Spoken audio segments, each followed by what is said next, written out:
சென்னையில properties தேடுறீங்கன்னா finebhk.com போங்க. Magic ப்ராப்பர்ட்டிஸை AI உங்களுக்கு சஜஸ்ட் பண்ணும். உங்களுக்கு தெரியும், கடந்த சில நாட்களா பார்த்துக்கிட்டு இருக்கிறீங்க. அரசியல்ல, பேப்பர்ல, டிவில நிறைய நீ பத்தி வருது. அது உங்களுக்கு கிளாரிஃபை பண்ணணும், பேசணும் அப்படிங்கிறதுக்காக தான்.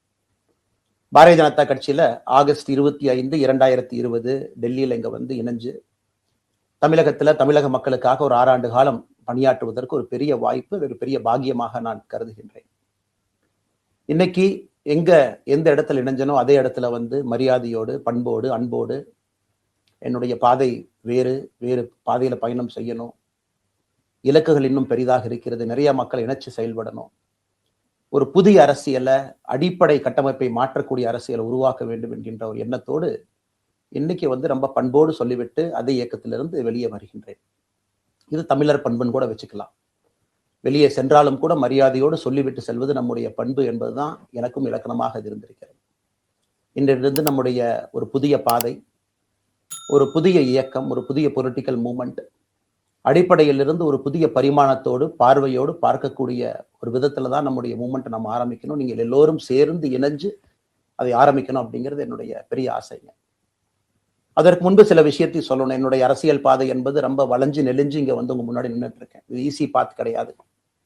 ஒரு கிராமத்துல பிறந்து, ஒரு சாதாரண குடும்பத்துல, விவசாய குடும்பத்திலிருந்து வந்து ஒரு காமன் மேன் அரசியலுக்கு வர்றதே நம்ம ஊர்ல நாம ஒதுங்கிக்குவோம், வரமாட்டோம். பட் அதே போல என்னுடைய பாதையும் கூட 2009 கேப்டன் விஜயகாந்த் அவர்களுடைய கட்சியில தேமுதிகல ஐஎம் லக்னோல படிக்கும் பொழுது ஒரு இன்டர்ன்ஷிப்பாக 3 மாத காலம் ஆரம்பித்து, அதன் பிறகு 10 ஆண்டு காலம் கழித்து பாரதிய ஜனதா கட்சியில் ஆரம்பித்து 6 ஆண்டுகள் பாரதிய ஜனதா கட்சியிலிருந்து இன்னைக்கு தனித்துவமாக நம்முடைய இயக்கத்தை மக்கள் முன்னாடி வைக்கணும், உங்க முன்னாடி வைக்கிறேன். 25 வயசுல எனக்கு அந்த இன்டர்ன்ஷிப் திரு விஜயகாந்த் அவங்க கிட்ட செய்யறக்கு ஒரு பெரிய பாக்கியம். அன்னைக்கு அரசியல்னா என்னன்னே தெரியாம ஒரு புதிய அரசியலை தமிழகத்துல கொண்டு வர முடியுமான்னு யோசித்த தருணம். இன்னைக்கு வயது 42, கிட்டத்தட்ட 17 ஆண்டுகள் போராடிக்கிட்டே இருக்கிறேன். ஒரு புதிய பாதை உருவாக்க முடியுமா, ஒரு பெட்டர் பாலிடிக்ஸ், ஒரு பெட்டர் சொசைட்டி கொண்டு வர முடியுமா. அதே நேரத்துல நிறைய யூகங்கள், நிறைய பேர் நிறைய சொல்றதுனால இதே டெல்லியில ஆகஸ்ட் 24 2020 பிஜேபி இணைய வரும் பொழுது சூப்பர் ஸ்டார் ரஜினிகாந்த் அவங்க எனக்கு போன் பண்ணாங்க. எனக்கும் அவருக்குமான நட்பு கிட்டத்தட்ட நான் பதவியிலிருந்து வந்த பிறகு ஒரு நட்பு. நிறைய அவர்கிட்ட பேசுவேன். அவருடைய அரசியல் பாதை எப்படி இருக்கணும் அப்படின்லாம் பேசியிருக்கேன். அப்ப திரு சூப்பர் ஸ்டார் அவர்கள் இங்க டெல்லியிலிருந்து திரும்ப வரணும், அவருடைய இயக்கத்தில் இணைய வேண்டும் என்ற வேண்டுகோளை ஆகஸ்ட் 24 ஒரு நாளைக்கு முன்னாடி பிஜேபியில சேரும் பொழுது வைத்த பொழுது 3 விஷயம் தான் என் கண் முன்னாடி இருந்துச்சுங்க. தமிழ்நாட்டுக்கு எது நல்லது, அது எந்த மாற்று கருத்தும் இல்லை. சூப்பர் ஸ்டார் அரசியலுக்கு வர்றதுதான் தமிழ்நாட்டுக்கு நல்லது. சூப்பர் ஸ்டாருக்கு என்ன நல்லது, அவர் அரசியலுக்கு வராம இருக்கிறது தான் அவருக்கு நல்லது. கோவிட் காலகட்டத்துல அவருக்கு இருக்கக்கூடிய உடல் பிரச்சனைகள், அதையே பார்த்துக்கணும். முதல்ல அவர் ஆரோக்கியமா சந்தோஷமா இருக்கணும். அண்ணாமலைக்கு எது நல்லது, பாரதிய ஜனதா கட்சியில் இணைகின்றேன் என்கின்ற வாக்குறுதியை திரு சந்தோஷ் ஐயா கிட்ட கொடுத்தேன், ஒரு ப்ராமிஸ் கொடுத்தேன். அதை பிரேக் பண்ணக்கூடாது அப்படிங்கிறதுல நான் தெளிவாக இருந்தேன். ஸோ 3 கான்ஃபிளிக்ட் இங்க இருக்கும் பொழுது, ஸோ ஒரு நாள் இந்த கட்சியில் இணைவதற்கு முன்பாகவே முழு கான்ஃபிளிக்ட். அன்னைக்கே ரஜினிகாந்த் ஐயா பேசி அந்த போன் காலுக்கு முதல் முறையாக மறுத்து, ஐயா மன்னிச்சுக்கங்க என்னால வர முடியாது என்று சொல்லி பாரதிய ஜனதா கட்சியில் அடுத்த நாள் இணைத்துக் கொண்டேன். அதன் பிறகு சூப்பர் ஸ்டார் அவங்களை பார்த்து மன்னிப்பு கேட்டேன். அவரும் பெருந்தன்மையாக அவருடைய அரசியல் பாதையை அவரும் பெருந்தன்மையாக அடுத்து தீர்மானிச்சார். எதுக்கு இதை நான் சொல்றேன் அப்படின்னாங்க, சில யூகங்களுக்கெல்லாம் என்று முற்றுப்புள்ளி வைக்க வேண்டும் என்பதற்காக மட்டும்தான் இதை நான் சொல்றேங்க, வேற எந்த காரணமும் கிடையாது. இன்னைக்கும் சூப்பர் ஸ்டார் அவர்கள் மீது பெரும் மதிப்பும் மரியாதையும் வைத்திருக்கக்கூடிய மனிதன் நான். அதே நேரத்துல பாரதிய ஜனதா கட்சியை பொறுத்தவரை இந்த 6 ஆண்டு காலத்துல எப்பொழுதும் ஒரு விஷயத்தை விட்டுக் கொடுத்தது கிடையாது. தமிழ்நாட்டினுடைய அடையாளத்தை விட்டுக் கொடுத்தது கிடையாது, மண்ணை விட்டுக் கொடுத்தது கிடையாது, கலாச்சார பாரம்பரியத்தை விட்டுக் கொடுத்தது கிடையாது, நம்முடைய நீரை விட்டுக் கொடுத்தது கிடையாது. நிறைய பேர் எங்கிட்ட கேட்பாங்க, குறிப்பா இந்த பகுதி இந்தியாவில் வரும்பொழுது, அண்ணாமலை நீங்க தமிழனா இந்தியனா அப்படின்னு கேட்பாங்க. இது எனக்கு ஒரு பெரிய கான்ஃபிளிக்டிங் கொடுக்கக்கூடிய ஒரு விஷயம். Are you Tamilian, are you Indian? தமிழ்நாட்டில் என்னுடைய அப்பாவோ அம்மாவோ, என்னோட அம்மா தமிழ்நாட்டை தாண்டி வெளியே வந்ததே கிடையாதுங்க. தமிழ்நாட்டில் மட்டும்தான் இருந்திருக்கிறாங்க. என்னுடைய பாரம்பரியம் எல்லாமே. அப்பா ஒரு முறை தமிழ்நாட்டுக்கு வெளியே சின்ன வயசுல வந்துட்டு போயிருக்கிறாங்க. அங்கேயே ஆண்டு காலமாக இருந்து விவசாயம் செய்யக்கூடிய குடும்பம். எனக்கு முதல் வாய்ப்பு தமிழ்நாட்டை விட்டு வெளியே வந்து லக்னோவில் படிக்கிறதுக்கு, அதன் பிறகு டெல்லியில் இருப்பதற்கு, ஹைதராபாத்தில் 2 ஆண்டு காலம் ட்ரைனிங்ல இருப்பதற்கு, அதன் பிறகு கர்நாடகால 8-9 ஆண்டு காலம் ஐபிஎஸ் அதிகாரியாக பணி செய்வதற்கு. ஸோ இந்தியா முழுவதுமே கிட்டத்தட்ட அந்த 10-15 ஆண்டுகள் சுற்றிவிட்டேன். அதனால நான் எப்போதுமே சொல்லுவேன், நான் ஒரு பெருமை மிகுந்த இந்தியன், ஒரு பாரம்பரிய தமிழன் என்கின்ற அடையாளத்தோடு எல்லாத்துக்கிட்டையுமே சொல்லுவேன். அது இந்த கான்ஃபிளிக்ட் சில பேருக்கு ஒரு எட்டர்னல் கான்ஃபிளிக்ட் ஆச்சு. தமிழ்நாட்டினுடைய அரசியலும் கூட ஒரு பெருமை மிகுந்த தமிழனா இருக்கணும் அப்படின்னா நான் ஒரு இந்தியன் என்று சொல்ல வேண்டிய அவசியம் இல்லை அப்படின்னு நிறைய கட்சிகள் அங்க இருக்கிறாங்க. நான் எப்பொழுதுமே தொடர்ந்து சொல்லிக் கொண்டிருப்பது, இந்தியன் என்கின்ற அடையாளத்தோடு ஒரு பெருமை மிகுந்த தமிழனாகத்தான் எல்லா இடத்துலையும் இருக்கிறேன். அப்படித்தான் இந்த இயக்கத்திலும் இருக்கணும். நாம் ஆரம்பிக்கக்கூடிய இந்த இயக்கத்துல உங்களோடு பயணம் செய்யணும். தமிழ்நாட்டினுடைய எந்த பிரச்சனையும் கூட முன்னிறுத்தி சமரசம் இல்லாத நம்முடைய தமிழ்நாட்டினுடைய வளர்ச்சியை நாம் எல்லோரும் கொண்டு போகணும். எத்தனையோ பிரச்சனைகள். நான் பாரதிய ஜனதா கட்சியில் இணைந்த பிறகு எல்லா தலைவர்களும் பெரும் ஒத்துழைப்பு தான். இருந்தும் தனியா போகணும், உள்ளாட்சி தேர்தலில் தனியா போகணும், தமிழ்நாட்டினுடைய அடையாளத்தோடு பாரதிய ஜனதா கட்சி இருக்கணும். தமிழ்நாட்டினுடைய அடையாளம் மிக முக்கியம் என்பதற்காகத்தான் அன்னைக்கு தலைவர் திரு ஜே.பி. நட்டா அவர்கள் நிறைய பேர்த்துக்கிட்ட பேசி நாம உள்ளாட்சி தேர்தல் தனியா போகணும், அதே போலதான் லோக்சபா தனியா போகணும். ஏதோ தனிப்பட்ட முறையில எனக்கும் இன்னொரு கட்சிக்கும் பிரச்சனை இல்லைங்க. பாரதிய ஜனதா கட்சி ஒரு தமிழர் அடையாளத்தோடு களத்தில் இருந்தால் மட்டும்தான் அது தமிழர் நலத்தை முன்னிறுத்தக்கூடிய கட்சியாக இந்திய அடையாளத்தோடு இருக்க முடியும் என்கின்ற ஒற்றை நம்பிக்கை மட்டும்தான். டங்ஸ்டன் பிரச்சனையாக இருக்கட்டும், அதை கத்தி கூச்சல் போடாம அதை பொறுமையாக ஒரு இடத்திற்கும் சென்று நம்முடைய கட்சி அதை நம்ம சரி செஞ்சு கொடுத்தோம். மீத்தேன் ஹைட்ரோ கார்பன் திட்டமாக இருக்கட்டும், நிலக்கரி சுரங்கம் திட்டமாக இருக்கட்டும், எதாக இருந்தாலும் கூட, ஏன் மேகதாத்து அணையில இன்னைக்கு கர்நாடகாவில் எப்படி டி.கே. சிவகுமார் அவர்கள் சொல்றாங்களோ அன்னைக்கு நாங்கள் அணை கட்டியே தீர்வோம் என்று சொன்ன பொழுது தமிழ்நாட்டினுடைய பாரதிய ஜனதா கட்சி கர்நாடகால ஆட்சியில் இருந்த நம்முடைய பாரதிய ஜனதா கட்சியை அன்னைக்கு எதிர்த்து நாம உண்ணாவிரதம் தஞ்சாவூர்ல இருந்தோம். எப்பொழுதும் எந்த உரிமையும் விட்டு கொடுக்கல. அதே நேரத்துல அந்த கான்ஃபிளிக்டை பொறுத்த வரைக்கும் கத்தி கூச்சல் போட வேண்டும் என்கின்ற அவசியம் இல்லை. பொறுமையாக பாந்தவியமா பேசி நம்ம உரிமையை விட்டு கொடுக்காம செயலாற்ற முடியும் என்பதை ஒரு நாளும் கூட எனக்கு கிடைத்த பொறுப்புகள்ல உங்களுக்கு நான் அதை காட்டிக்கிட்டே தான் வந்திருக்கேன். அதனால இன்னைக்கு திரு மோடி ஐயா அவர்கள் மீது மிகப்பெரிய ஒரு மரியாதை வைத்திருக்கக்கூடிய மனிதன், நாட்டினுடைய பிரதமர், இந்த நாட்டை பாதுகாத்து கொண்டிருக்கக்கூடிய மனிதன். ஆனா ஒரு லெவல் வரும் பொழுதுங்க, இந்த சின்ன சின்ன பிரச்சனைகள் அப்படியே சேர்ந்து வரும் பொழுது தொடர்ந்து நாமும் அவர்களுக்கு பிரச்சனையாக இருக்கக்கூடாது. ஒரு பிரச்சனையை எடுத்துட்டு போய் இங்க பாருங்க இந்த பிரச்சனை, இந்த பாருங்க இந்த பிரச்சனை, இந்த பாருங்க அந்த பிரச்சனை, ஒரு அளவுக்கு தாங்க நம்ம சொல்ல முடியும். அதனாலதான் பொறுமையாக பாரதிய ஜனதா கட்சியினுடைய முக்கிய தலைவர்களை பார்த்து மிக பொறுமையாக, இது இன்னைக்கு கான்வர்சேஷன் 3 நாளா நடக்கலைங்க. இதை கிட்டத்தட்ட நான் 1 ஆண்டு காலமாக பாரதிய ஜனதா கட்சியினுடைய தலைவர்கள்ட்ட சொல்றேன். 18 மாதங்களாக எனக்கு இருக்கக்கூடிய கருத்து வேறுபாடுகளை மிக பொறுமையாக, வெளியில கத்தி கூச்சல் போடாம மிக பொறுமையாக 18 மாதங்களாக எல்லா இடத்துலையும் சொல்லிக்கிட்டே வர்றேன்.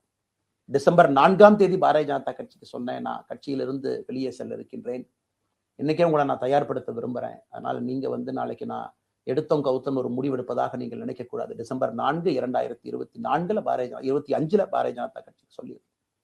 தேர்தல் பணியை முடித்துவிட்டு செல்ல வேண்டும் என்று சொல்லியிருந்தார்கள். அதுவும் இந்த கட்சியினுடைய ஒரு உண்மை தொண்டனாக கட்சி சொல்லியிருக்கிறாங்க, தேர்தல் பணியை முடித்துவிட்டு மே கடைசி வரை நம்முடைய பணியை செய்துவிட்டு தான் வெளியே வரணும் அப்படின்னு.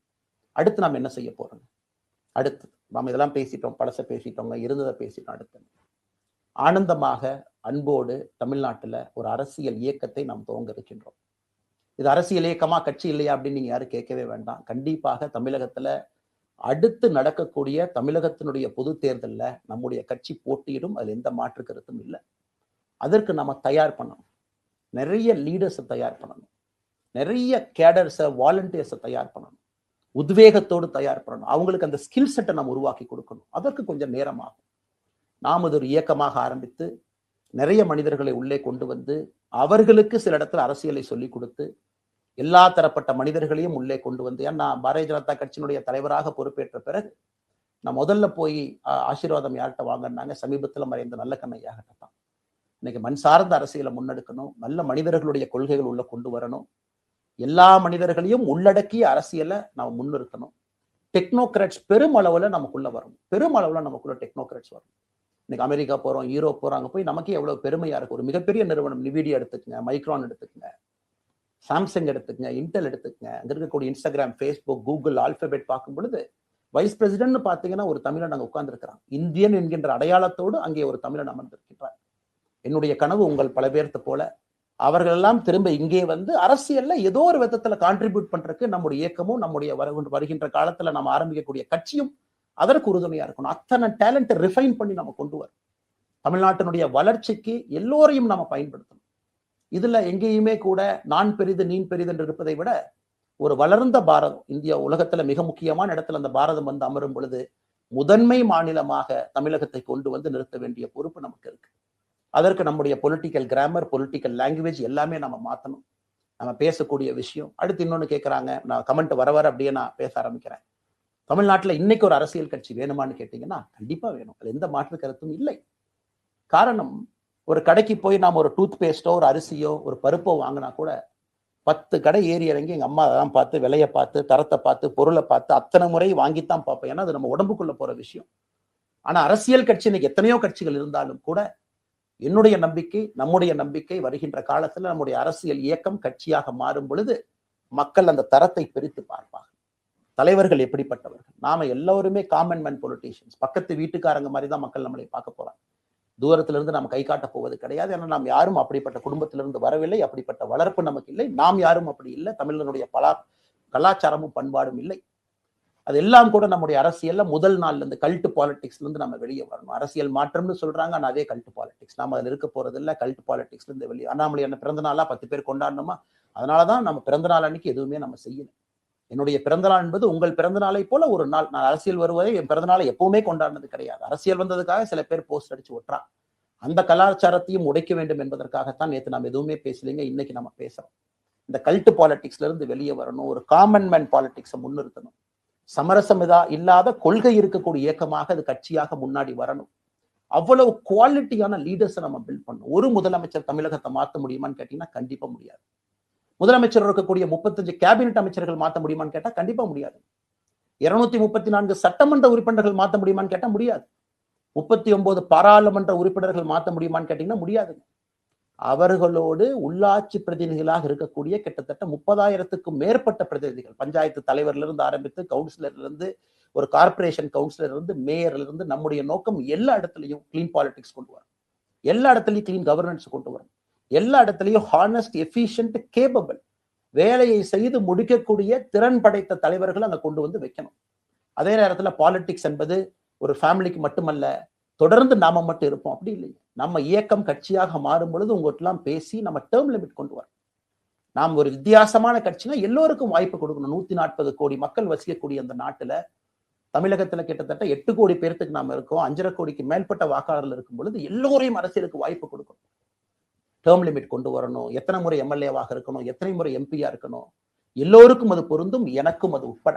த permanent leaders, permanent MLAs, permanent ministers, permanent MPs, அதை நம்ம உடைக்க போறோம். அது எந்த மாற்று கருத்தும் இல்லை.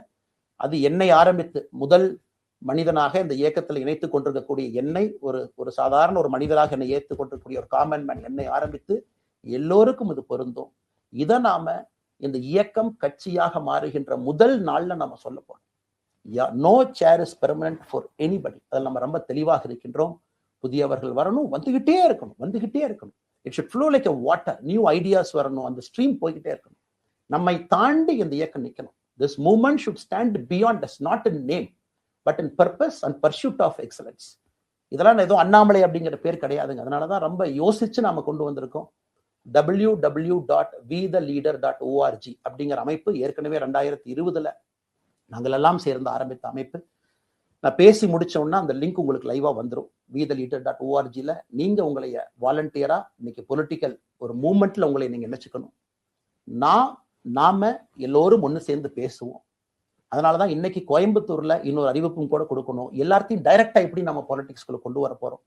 APJ Abdul Kalam centre for ethics and politics, APJ Abdul Kalam ஐயாவுடைய பேர்ல கோயம்புத்தூர்ல வீத லீடர்ஸ்க்கு கீழே நாம பாலிடிக்ஸ்ல எத்திக்ஸ்க்காக ஒரு சென்டர் ஆரம்பித்து வருகின்றவங்க எல்லாமே இதுக்குள்ள ட்ரெயின் ஆகித்தான் வெளியே வருவாங்க. உள்ளாட்சி தேர்தலில் நிக்கிறாங்க, they will get trained, come and stand in local body election. MLA election நிக்கிறாங்க, they will get trained, they will come and stand in election.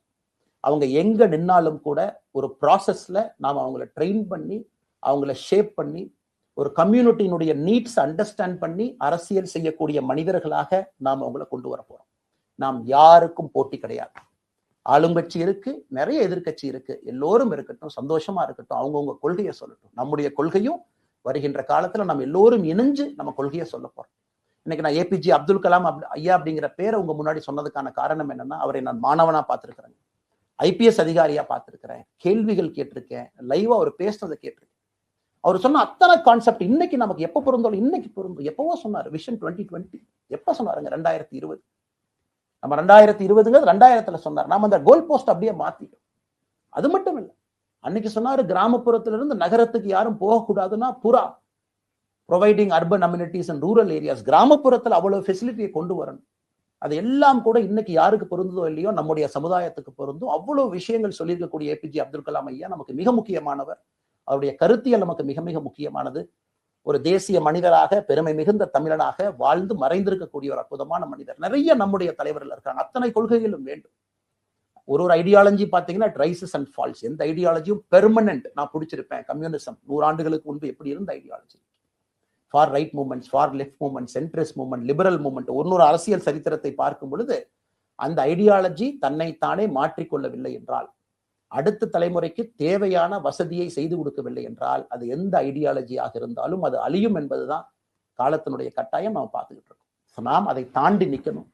நம்ம மூமெண்ட் அதையெல்லாம் தாண்டி மக்கள்கிட்ட நிற்கணும். இத்தனை பேர்த்த நம்ம எடுத்துட்டு போகணும். பெரிய ரிஸ்க் தாங்க, இது சாதாரண வேலை இல்லை. நம்ம எல்லோருமே மிடில் கிளாஸ் தான், காமன் பீப்புள் தான். நமக்கு ஒரு பெடிகிரி கிடையாது, பிஸ்னஸ் நம்ம அதில் பெருசா அதுலேருந்து வரல, நமக்கு ஒரு ஸ்டார் வேல்யூ கிடையாது, ஒரு பெரிய பாரம்பரியமான அரசியல் கட்சி ஆரம்பிச்சு நம்ம கையில யாரும் தூக்கி கொடுக்கல. நாம எல்லோரும் கஷ்டப்பட்டு ஒரு படியாத்தான் அந்த மூமெண்ட்டை கொண்டு போகணும்.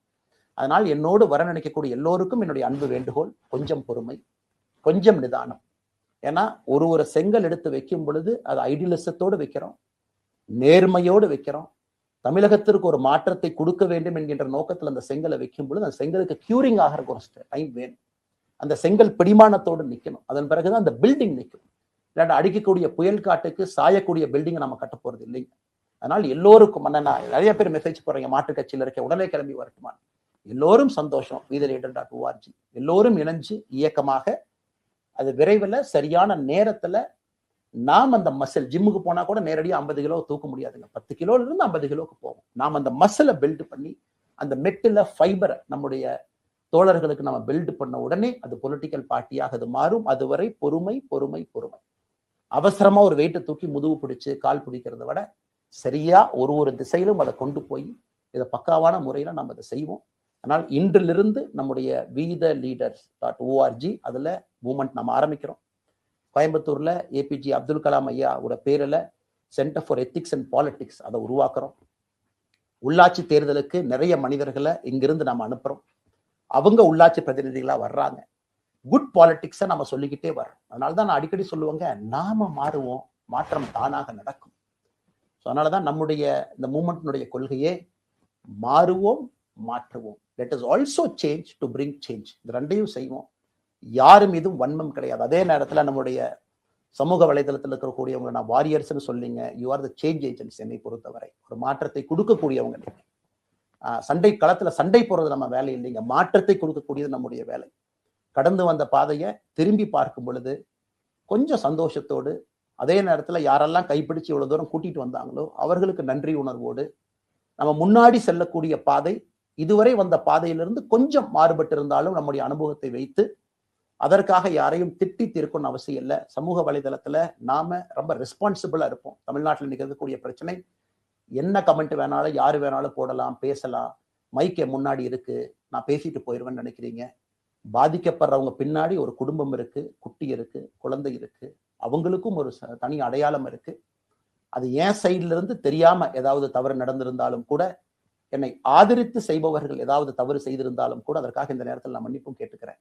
இப்ப இருந்து நம்முடைய பாதை, முன்னாடி செல்லக்கூடிய பாதை என்பது மக்களுக்கான பாதை, ஒரு பாசிட்டிவான பாத். காமன் மேன் பாலிடிக்ஸ் நம்ம பில்ட் பண்றோம். ஃபவுண்டேஷனோடு மேல வர போறோம். தமிழ்நாட்டை எல்லா இடத்திலும் கூட கீழிருந்து மேல வரை அந்த மாற்றத்தை கொண்டு வர போறோம். அதனாலதான் நான் இன்ஸ்டாகிராம் லைவ்ல வந்தேன். ஒரு புதிய தலைமுறையை நம்ம அரசியலுக்குள்ள கொண்டு வரணும். அவங்களை ஒதுக்கி வைக்க முடியாது. ஏன் அப்படி ஓட்டு போடுறாங்க, ஏன் அப்படி ஓட்டு போடுறாங்க கேட்க முடியாது. they are hungry for change. மாற்றம் வேண்டும் என்று துடித்துக் கொண்டிருக்கின்றார். உடனே நடக்கணும். யூரோப்பியன் கண்ட்ரி போறாங்க, டூர் பாக்குறாங்க, சோசியல் மீடியா பாக்குறாங்க. தமிழ்நாட்டில் ஏன் நாளைக்கு காலையில் நடக்கலாங்க? அதே நேரத்தில் நம்முடைய பெரியவர்கள் எத்தனையோ பேர் நான் பார்க்கறேன். வயசான நம்முடைய பெரியவர்கள் நடந்து போறது கூட இன்னைக்கு ஒரு பார்க் நமக்கு கிடையாது. சாயந்தரம் ஆனந்தமா இத்தனை காலமாக உழைத்து விட்டு வீட்டில் இருக்கிறாங்க. ஓய்வெடுக்கக்கூடிய நேரத்துல கூட ஒரு கிரீன் ஸ்பேஸ் அர்பன் ஏரியால கிடையாது, ரூரல் ஏரியால கிடையாது. இத்தனை 60 ஆண்டு காலம் இந்த நாட்டுல வாழ்ந்தும் கூட கடைசி 20 ஆண்டுகள் நிம்மதியாக இருப்பதற்கான கட்டமைப்பை நம்ம உருவாக்கல. சோ எல்லாத்தையும் நம்ம யோசிக்கணும். ஒரு பக்கம் ஜென்சி, ஜென் ஆல்பா யூத் இருக்காங்க, அந்த வேகத்துக்கு தீனி போகணும். இன்னொரு பக்கம் வயதான பெரியவர்கள், முதிர்ச்சி அடைந்தவர்கள், பக்குவப்பட்டவர்கள் இருக்கிறாங்க. அவங்களுடைய கடைசி காலத்தை பக்குவமாக வாழ்வதற்கான வசதியை நாம் ஏற்படுத்தி கொடுக்கணும். அதனால் ரொம்ப நேரம் நான் பேசிக்கிட்டே போலீங்க. அதனால் நிச்சயமாக வருகின்ற காலத்துல நிறைய பேசுவோம், நிறைய விஷயங்களை நாம் பேசுவோம், நிறைய விஷயங்களை பகிர்ந்து கொள்வோம். அதனால் நிச்சயமாக நமக்கு நல்லது நடக்கும். இன்னொரு கேள்வி கேட்டிருக்கீங்க. ஏன்னா நான் பேச பேச அது அப்படியே மேல வந்துட்டு இருக்கேன். எனக்கு இது புதுசுங்க. அப்படியே நானும் மேனேஜ் பண்ணி பேசிட்டு இருக்கேன். உங்களுக்கும் பிரதமருக்கும் இருக்கக்கூடிய முடிவு. நம்முடைய பிரதமர் மோடி அவர்கள் நம்முடைய பிரதமர், அந்த கௌரவம் இருக்கும். ஆனா பாரதிய ஜனதா கட்சியிலிருந்து ஒரு விஷயத்தை நம்ம டிஸ்அக்ரி பண்றோம்னா கம்பீரமாக ஸ்ட்ரெயிட்டா நம்ம டிஸ்அக்ரி பண்ணுவோம். 3 மொழி கொள்கை சமீபத்துல கொண்டு வந்திருக்கக்கூடிய டைம் டேபிள்ல மாற்றம் 2029 தான் 9ஆம் கிளாஸ் பசங்க 3வது மொழியை படிச்சிருக்க கூடாது. 2020 மாற்றிய பொழுது நான் குரல் கொடுத்தேன். அதுல எந்த மாற்று கருத்தும் இல்லை. நாம் அப்போஸ் பண்றதுக்காக யாரையும் அப்போஸ் பண்ண மாட்டாங்க. எதிர்ப்பதற்காக நம்முடைய அரசியல் கிடையாது. எப்படி திமுகவை பார்க்கின்றோமோ, எப்படி அதிமுகவை பார்க்கின்றோமோ, எப்படி டிவிகேவை பார்க்கிறோமோ, எப்படி அண்ணன் சீமான் அவர்களை பார்க்கிறோமோ, எப்படி அண்ணன் அன்புமணி அவர்களை பார்க்கிறோமோ, எப்படி இங்க இருக்கக்கூடிய எல்லா தலைவர்கள், அண்ணன் ஜி.கே. வாசன் அவர்கள், ஏசி சண்முகம் அவர்கள், பாரிவேந்தர் அவர்கள், ஜான் பாண்டியன் அவர்கள், எல்லா கிருஷ்ணசாமி ஐயா அவர்கள், ஐயா வைகோ அவர்கள், அம்மா பிரேமலதா அவர்கள், எல்லா தமிழகத்தில் இருக்கக்கூடிய எல்லா அரசியல் கட்சியினுடைய தலைவர்கள் எப்படி பார்க்கிறோமோ அப்படித்தான் நான் பாரதிய ஜனதா கட்சியை பார்ப்பேன். அதற்காக நம்ம போய் ஒரு வன்மமோ எதுவும் கிடையாது. கட்சி அவங்க கொள்கையை அவங்க முன்னிறுத்த போறாங்க. நம்ம இயக்கத்தினுடைய கொள்கை, நம்ம கட்சியினுடைய கொள்கையை நம்ம முன்னிறுத்த போறோம். யாருக்கும் நாம் போட்டி கிடையாது. மக்கள் முன்னாடி தரம் பார்த்து மக்கள் நம்மை தேர்ந்தெடுப்பார்கள் என்கின்ற நம்பிக்கையோடு மக்கள் முன்னாடி நம்ம நிற்கிறோம். அடுத்து இன்னொரு கேள்வி கேட்டீங்க. அமித்ஷாஜி அவங்கள நீங்க பாத்தீங்க, போட்டோ எல்லாம் வந்துச்சு, என்ன விஷயம் அப்படின்னு. அமித்ஷா அவர்கள்ட்டையும் ரொம்ப பொறுமையா போய் நான் சொன்னேன், இந்த மாதிரி எக்ஸ்பிளைன் பண்ண நான் போகணும். அதே நேரத்துல நான் யாரிடமும் சண்டை போட்டு விட்டு தமிழகத்தில் உட்கார்ந்து I am resigning from party நான் அனுப்புற ஆள் நான் கிடையாது. எனக்கு அது பழக்கமும் கிடையாது. வந்து நேரா உங்க கண்ணை பார்த்து சொல்லிட்டு சில தவறுகள் இருந்தாலும் அதையும் சொல்லிவிட்டு போகக்கூடியதான் என் பண்பு. அதை நாகரீகமாக செய்ய முடியும் என்று நினைக்கின்றேன் என்று சொல்லிவிட்டு தான் வெளியே வந்தேன். அப்படித்தான் ஒரு தலைவர்கிட்டையும் பண்ணேன். அதை நாம் எப்பொழுதுமே பண்ணுவோம். நாகரிகமான அரசியலை முன்னெடுப்போம். சமூக வலைதளத்துல ஆபாசம் வேண்டாம். சமூக வலைதளத்துல நல்லதை பேசுவோம். எல்லோரும் அவங்கவுங்க இடத்துல தமிழ்நாட்டு மக்களுக்கு நல்லது பண்ணட்டும். பொறுமை பொறுமை பொறுமை. கடைசியா இந்த வார்த்தையை திரும்ப நான் பயன்படுத்துறேன். பில்டிங் கட்டுறோம், கீழிருந்து கட்டுறோம், அதை சரியான முறையில கட்டி எடுத்துட்டு போகணும். நம்புங்க, கூட இருங்க. 42 ஆண்டுகள் வளைவிஞ்சு நெலிஞ்சு சுத்தி இன்னைக்கு இந்த இடத்துல உங்க முன்னாடி வந்து உட்கார்றேன். நிச்சயமாக நம்ம எல்லோரும் சேர்ந்து ஒரு பெரிய புரட்சியை, மாற்றத்தை தமிழகத்திற்காக, ஒரு பாரத நாட்டுக்குள்ள, இந்திய நாட்டுக்குள்ள முதன்மை மாநிலமாக தமிழகத்தை கொண்டு வருவது மட்டும்தான் நம்முடைய குறிக்கோள். வேறு எதுவும் நம்முடைய குறிக்கோள் கிடையாது. அதற்காக நம்முடைய வாழ்வை அர்ப்பணிப்போம். காத்து கொண்டிருக்கக்கூடிய எல்லோருக்கும், கேட்டுக்கொண்டிருக்கக்கூடிய எல்லோருக்கும் உங்களுடைய பொறுமைக்கு நன்றி தெரிவித்து, சென்னையில ப்ராப்பர்ட்டிஸ் தேடுறீங்கன்னா finebhk.com போங்க. மேஜிக் ப்ராப்பர்ட்டிஸை ஏஐ உங்களுக்கு சஜஸ்ட் பண்ணும். மின்னம்பலம்.com தமிழின் முதல் மொபைல் பத்திரிகை.